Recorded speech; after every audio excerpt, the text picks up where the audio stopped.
and welcome back, kiddos. If you are not from Allen High School and you have joined us for our conversation about acids and bases, welcome. This is pre-AP chemistry, 10th grade chemistry at Allen High School. Now, we've already done some calculations with pH and pOH and hydronium / H plus concentration and that type of thing. Now we're going to get into some of the terminology and concepts. Parts of these were in that video you saw, so I hope they're review. Acids taste sour. Now, if you want to remember that sour taste, you can remember that they're found in acids are the key component that makes you pucker up if you drink lemon juice. I remember my son, he kept going into the refrigerator and getting the real lemon and asking to drink it. And I'd say, no, honey, you can't drink that, baby. That's really concentrated. And he kept doing it. And so finally I poured a little capful for him and he just drank it right down. And my cheeks ached from puckering, just watching him. And he had no problem. He just sucked that lemon juice right down. But it sure would be sour. Think about your Sour Patch Kids. All right, that's acid in there. So that might give you an idea, your Sour Patch Kids. Now, juice is another thing. Orange juice, stomach acid, sodas. Okay, those types of things. All right, acids initially feel just like water. All right, and you'll get it on your skin and it's going to have just the same kind of feel of water coming off of you. You may not know you have it on until, if it's concentrated and strong, or weak and concentrated, you'll start to burn. And then you'll know you have acid on your skin. Now, hydrofluoric acid is a unique acid. It's used to etch glass. And you get that on your skin. And at first I've been told, I honestly have never had it on me, it doesn't hurt. But what it likes to do is scavenge calcium. So HF will work its way to your bones and cartilage. And then it's very painful and very destructive. So that's a quite dangerous acid to be working with. And one of my former students, that's what he's doing now, is working with HF. So, all right, do they conduct electricity? Yes, because acids ionize to form, if it's strong, H plus A minus. HA is just a generalized symbol for an acid. Sometimes you'll see HX. Now, if it's weak, it doesn't go 100%. You do get some ions, but quite a significant portion remains undissociated. So weak acids are weak electrolytes. Strong acids go 100%, so yes, they conduct electricity. They are electrolytes. Reactions with metal. Yes, acids react with metal, and in doing so, they form hydrogen gas.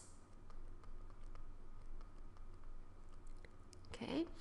Color in phenolphthalein. Phenolphthaleins simply a very common acid-base indicators. Acid-base indicators change color at differing pH values. And phenolphthalein is clear, and this is more important, colorless. Clear is degree of transparency.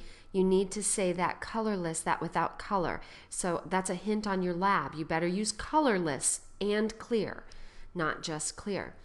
Color in litmus paper, I'd already talked about, because some of those pictures I had the acid portion in red. So we have a video with a guy named Donald Showalter. They're a little old, but very good. And he would say, acids are red. A little goofy, but hey, if it works, that's for you. 0 up to, so this would be, and let's put up to less than 7. From 0 to less than 7. And in all honesty, it can go negative.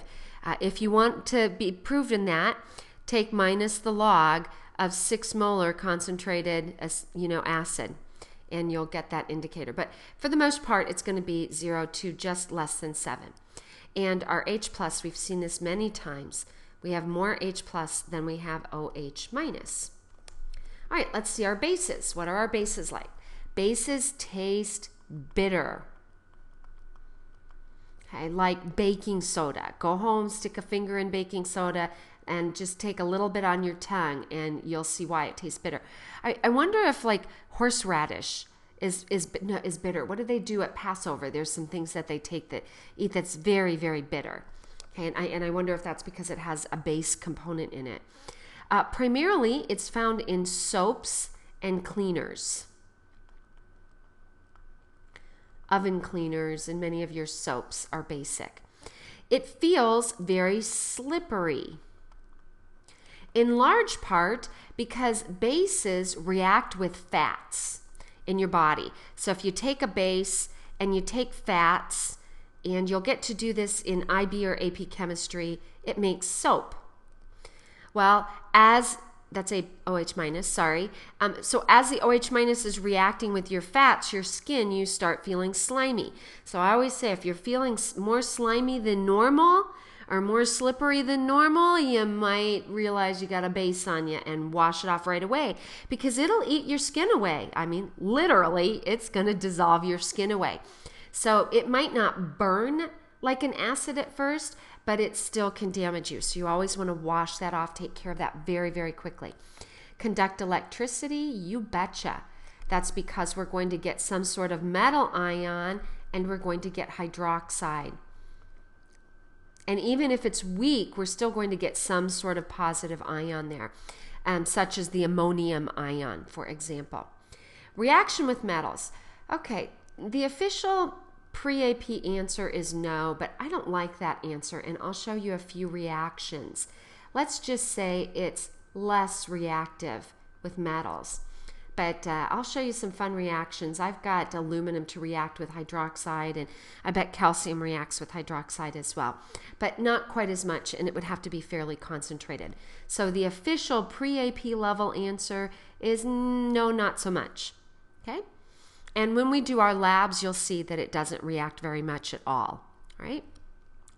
Color in phenolphthalein, bases are pink. That sounds to me like that's a good multiple choice question for you, right? And we will possibly use phenolphthalein in our titration lab, definitely use it in our acid-base property lab. I get a little bored with using phenolphthalein only, so sometimes on the titration lab, I use a different indicator just for fun. All right, blue base, talked about that earlier. Blue for base, keep the B's together, however you want to remember that. So if you have red litmus paper, it turns blue. If you have blue litmus paper, it stays blue. All right, so you can start with either color. In acids, if you have red litmus paper, it stays red. If you have blue litmus paper, it turns red. Okay, and its values are going to be greater than 7 all the way to 14. All right, and in this case, our H plus is less than our OH minus. Okay, let's go on to a few definitions here. A buffer. A buffer state is, like Switzerland was kind of a buffer state in the war. It's an attempt to keep things neutral or unchanging. In this case, a buffer is a solution that resists changes in pH when small amounts, it depends on how you've made the buffer, when small amounts of acid or base are added. Now, typically, to be a buffer, we need a weak acid, like acetic acid, HC2H3O2, with some of its conjugate. Whoops, messed that up. C2H3O2 minus. That's its conjugate, right? You just lose an H and a plus charge. So if you add acid, it can swing that way. If you add base, it can swing that way, and it sucks it up. You could also have something like ammonia and ammonium. That's a 4 and a plus.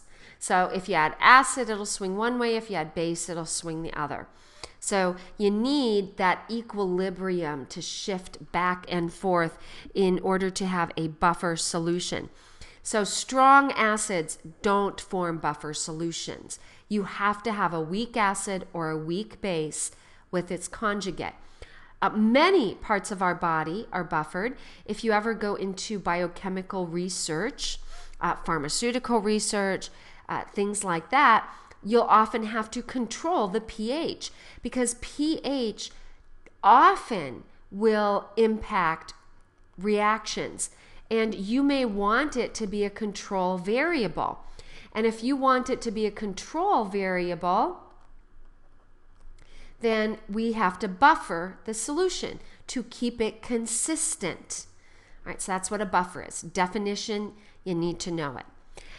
Now another is amphoteric, amphiprotic. I've already mentioned that. Amphoteric substances can act as both an acid or a base. You can think of them as being bilingual in a sense. So whether they act as an acid or a base depends on, I can't write and talk at the same time tonight. Oh my goodness, I'm so sorry. Bilingual. There we go. They may take, they may speak, say, Chinese when they're with their friends who are Chinese, or they may speak English when they're with their friends that speak English. So it depends on the situation.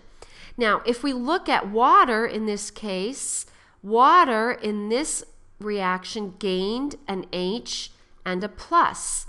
Things that gain an H and a plus are bases.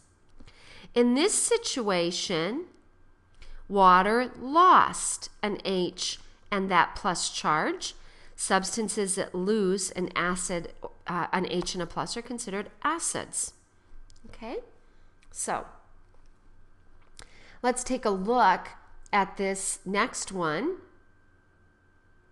It looks like it was written poorly. Let's put an H3O plus here, and I think that'll make it much clearer to you. All right, so circle the substances that are acting as amphoteric in the reactions below. Well, let's identify. This one loses an H and a plus, so it's acting as an acid. This would be its conjugate base. Water gains an H and a plus, making it a base. This would be its conjugate acid. Now let's look down here. In this case, HPO4 gains, so this is a base, and this is its conjugate acid. And water is acting as an acid, and this is its conjugate base. So in actuality, we have a number. HPO4 2 minus is acting as an amphoteric substance, and water between the two is showing up as amphoteric. So that's the definition. It's not going to be acting as an acid and a base in the same reaction. It depends on the other substance present, whether it's going to act as the acid or whether it's going to act as a base. It depends on which has a stronger drive to accept the proton. That's when it will act. The one that has the stronger drive to accept the proton would be the base. All right, we will continue our discussion of some of our vocabulary, as well as move into the dissociation reactions for acids and bases in our next video. Until then, this is signing off.